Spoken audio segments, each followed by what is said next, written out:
I think there's a lot of effort that's been done in the E and the S within ESG, rightly so. But I think that arguably it's in the G, the governance element, where there can be a lot of improvement in FX, especially.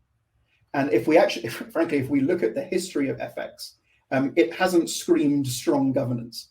There have been a lot of, let's say, not great practices that have happened in the past 20, 30 years in FX. And it hasn't had a great name from a strong governance standpoint. That has thankfully changed and is continuing to change. But as we talked about earlier, the concept of multi-bank best execution with costs evidenced by independent third-party TCA, transaction cost analysis, is central to strong governance, I would argue, within FX.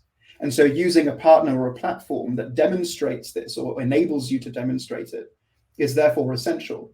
But I think one step beyond that, and this has nothing to do with a platform necessarily, but I would argue that, or I would encourage people to look at something called the FX Global Code and hopefully become signatories to it. The FX Global Code is a set of principles. It's not regulation and it's not a rule, but it's a set of principles of good practice designed to promote integrity and the effective functioning of the FX market. In fact, one of my board members actually helped write it with the Bank of England.